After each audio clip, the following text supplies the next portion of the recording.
Here's a big question for you. Is content planning really worth the time and effort? Or is it just another task that stifles your creativity and adds to your overwhelm? Hmm. Let's be honest. If you're feeling lost, struggling with inconsistent posting and content creation, or spending way too much time thinking about what to create without seeing any real results, then maybe you need a plan. The objections and myths I hear around content planning are common. You might think it kills your spontaneity, it's only for big businesses, or it just takes up too much time. But these beliefs could be exactly what's holding you back from creating impactful content that connects, nurtures, and converts. So, in today's episode, I'm going to bust those myths wide open.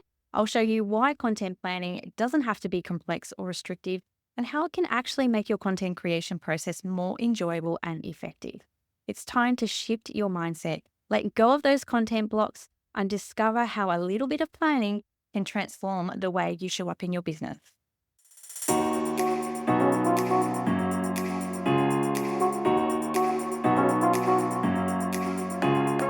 Welcome to the Powerful Content Podcast, your go-to source for content creation, strategy, and business inspiration. I'm your host, Mel Daniels, content strategist, coach, and speaker, empowering women across the globe to grow their business with powerful content that connects, nurtures, and converts. So, if you're ready to create standout content that gets you noticed and remembered, or build an aligned audience who love you and are ready to buy from you, you're in the right place. I believe that content has the power to connect us all. It's up to you how you use it. Listen in for genuine and insightful chats with guests, as well as practical tools and strategies from me. It's so lovely to have you here. Let's dive into the show.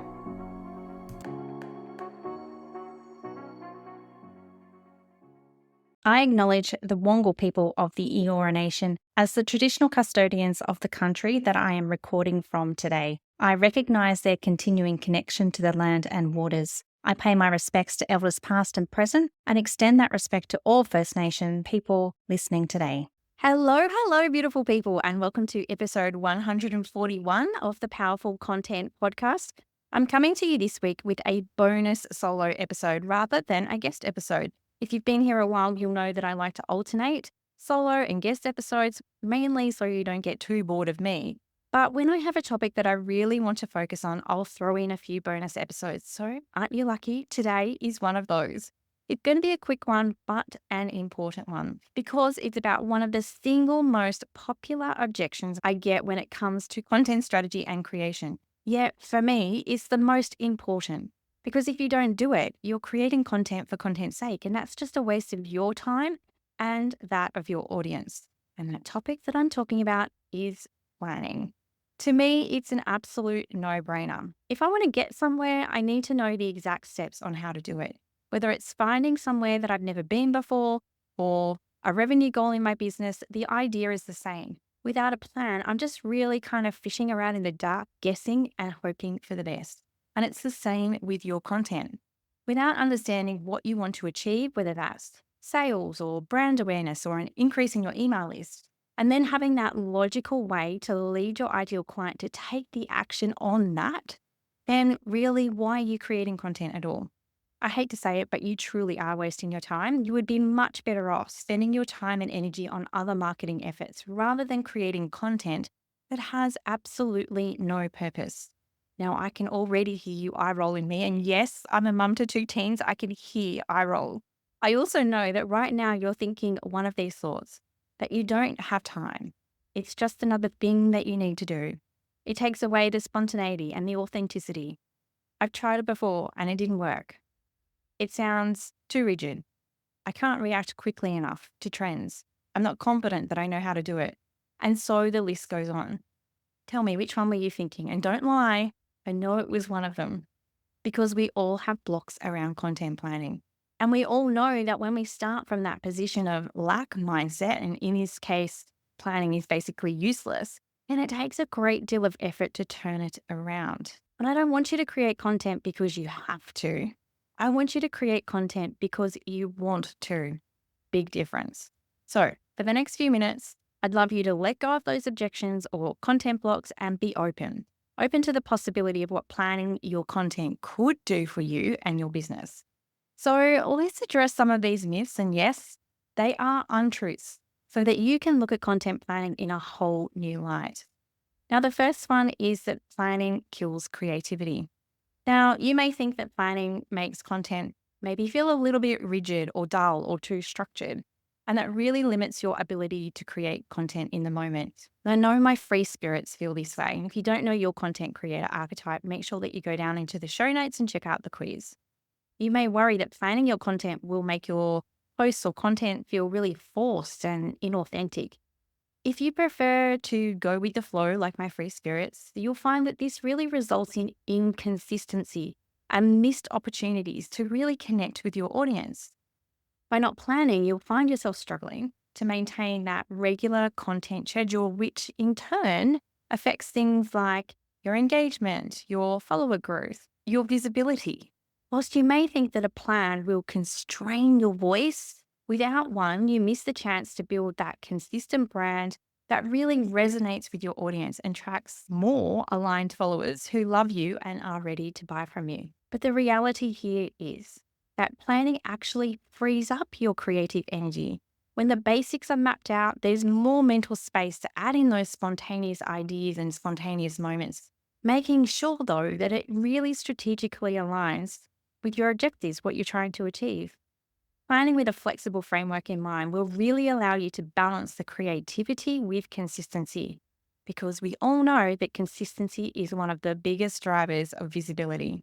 Now, the second myth that I hear around planning is that you need to have every single detail perfectly organized to have a proper plan in place. Wrong.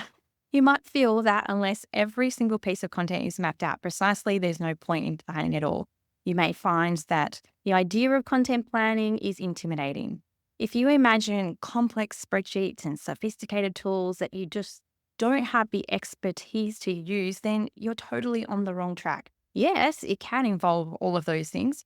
My current content planning system is exactly that.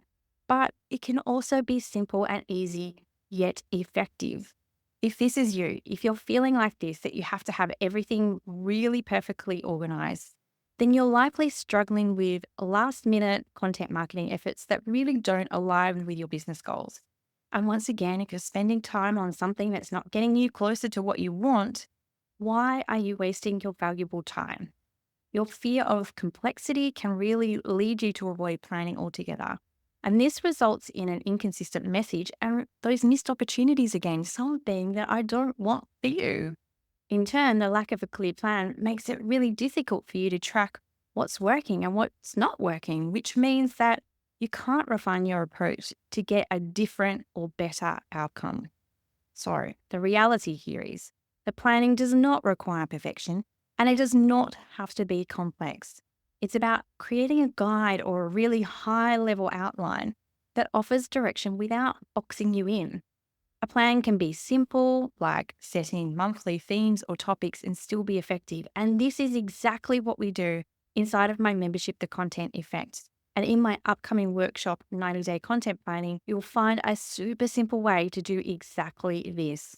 It doesn't have to be difficult, and it's really up to you how deep you go with your planning. Make sure that you head on down to the show notes to purchase your ticket to the workshop if you're looking to make the upcoming holiday season a breeze in relation to your content. Okay, so the third myth is that it's only for big businesses or experts out there, and this could not be further from the truth. Planning is for everyone, not just established or six-figure businesses. You're never too small or too new to need it. If you believe this, if you believe that it's only for the big businesses or experts out there, then it's likely that you'll find yourself scrambling with your content, which in turn leads to that feeling of overwhelm and inconsistency. You'll likely spend hours each week trying to think of something to post or create, which really takes time away from the thing that you love the most as a big-hearted entrepreneur, and that's serving your clients. I remember the early days in my business, and I used to waste so much time creating blogs because I didn't have all of the ideas mapped out. I would have to research things. By the time I actually came up with an idea, I then had to write it. Oh my goodness, it took forever.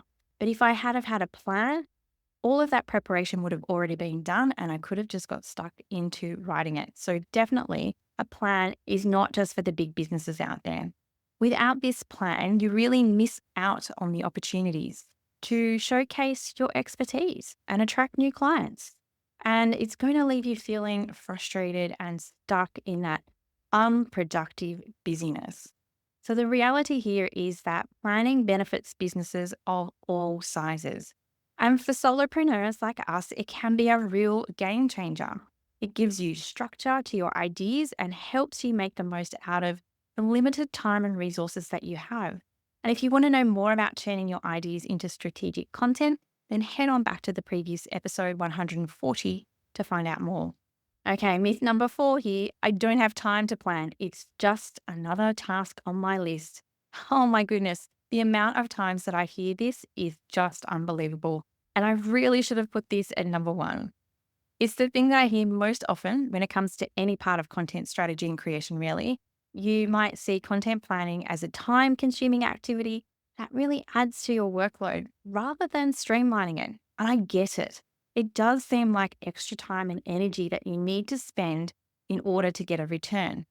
And I get that as a one woman show, it's really difficult to balance out all of the client things, all of the business admin things, stay on top of your content, and not to mention all of the personal things going on in your life.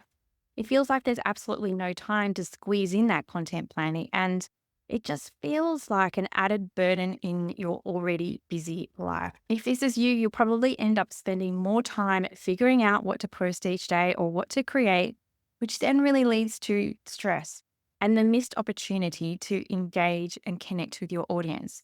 So imagine just for a moment if you didn't have to create things in a rush every day, right before diving into serving your clients or right before going to bed. This reactive approach leaves you feeling constantly behind and under pressure. But the truth is, though, a small amount of time spent planning saves a lot of time later on. A simple quarterly planning session, like we do inside of my membership, The Content Effect, is only 60 minutes. But even if you can only spend 30 or 15, it can really help you create content with ease and reduce that pressure of coming up with ideas on the fly. I promise you, hand on my heart, I promise you, that the return on investment for your time will be exponential. Okay, last myth is if I plan, I have to stick to it no matter what. Do you see planning as meaning that you're locked into something, making you feel trapped and unable to change your content based on inspiration or new insights that come to you? So many of the big hearted entrepreneurs in my world fear that having a content plan will stifle their creativity and will be really inflexible. This belief prevents you from planning, leading to a lack of direction and missed chances to leverage those spontaneous ideas that come to you. By not planning, you won't be able to align your spontaneous ideas for content within your broader business goals.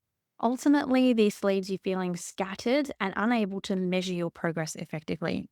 The reality here is that plans are truly flexible, truly. Trust me, they are. A client once said to me that she felt the freedom in structure after we had done a plan together. Planning actually gives you the freedom to change directions as you need because you have a structure in place. By allowing some open slots for new ideas, you can really stay responsive without losing the consistency. I know that whenever inspiration hits and I want to launch a new thing or create a new thing, I can simply pick up the content plan for that month and use it later in the year instead. It's not wasted just because something has changed. Now, these 5 myths, planning kills creativity. You need to have every detail perfectly organized in your plan for it to work. It's only for big businesses or experts. You don't have time to plan and it's just another task on your already long to-do list. And if I plan, I have to stick to it no matter what. All of these myths hold you back from starting a plan. So hopefully you can now see how a simple, flexible approach to planning can actually make content creation easier and more enjoyable. So now we've busted the content planning myths, those blocks that you might have. How can we now move forward and get into the habit of planning so that you can make sure that you meet your objectives strategically with your content? And this really comes down to 3 things. The first one is knowing your content creator archetype. The second is finding a way to make it a habit. And the third is getting the right support. So knowing your content creator archetype is all about working with your strengths to make it easy. There are no shoulds when it comes to how to plan. I am not going to sit here and give you the 5 steps on how to plan the perfect content plan because it's just likely not going to work for you. It's up to you. It really is up to you to adapt a simple framework so that it is easy for you. And if you don't know what your content creator archetype is, once again, head on down to the show notes to find the link to my quick quiz. There's just 8 questions to answer, and you'll get some really insightful tips on how to approach your content strategy and creation. So that's the first thing. Know who you are and know your strengths. The second is finding it a way to make it a habit. We all know that it takes a long time to make a behavior habitual. Depending on who you listen to, it could take between 18 or 254 days, and that's a really big range. Now, you can simply go on Google how to make planning a habit, and you'll be bombarded with plenty of suggestions. You could try habit stacking or habit flows where you link the planning to something else that you do already. You set reminders such as blocking out a day in your calendar to do it. You could reward yourself if that works for you, or you could do number 3. And number 3 is getting the right support from someone who understands that planning is about you as a person and what you're trying to achieve. Like I've already mentioned in this episode, I have the perfect opportunity coming up that can help you with this. So come and join my next 90-day content planning session live. If you purchase your ticket before Friday, the 15th of November, 2024, and that's tomorrow, if you're listening in real time, then I've got 2 incredible bonuses for you. You can also get access to my mini course, a year's worth of content ideas, which will really unleash all of the ideas out of your head that you need to formulate your content for the holiday season. Plus, I'm going to give you a free month inside of the Content Effect so that you can bring your plan to life with all the support, all the encouragement, and all the resources you need to make it happen. You can head to thecontenteffect.com.au/plan to find out more. Okay, so now you know that you can throw those content planning myths out the window and embrace planning by simply knowing and working with your strengths, finding a way to make it a habit, and getting the right accountability and support to make it happen. I hope to see you in the workshop. Talk soon. Thanks so much for listening. That's it for another week. To get more powerful content in your life, make sure you're following along on socials. My handle is @meldbusiness. And just in case you're wondering, the groovy music for this podcast was created by Just Here on SoundCloud. I'd also be super grateful if you took a moment to rate and review this podcast so more amazing women like you can experience the power of content. And if you're like, hell Mel, stop talking, I'm ready to work with you now, here's how we can work some powerful content magic together. Firstly, come and join the Content Effect, my membership inspiring women with service-based businesses to ditch the content chaos and start creating stand-out content that gets you noticed and makes sales. You can join us by using the link in the show notes or just Google the Content Effect. The second way we can work together is via my one-on-one packages. We can create a sustainable content strategy or start to build out your client journey. It's up to you. Hop on over to meldbusinessservices.com.au/services to find out more. Until next time, have a beautiful week and embrace the power of your content.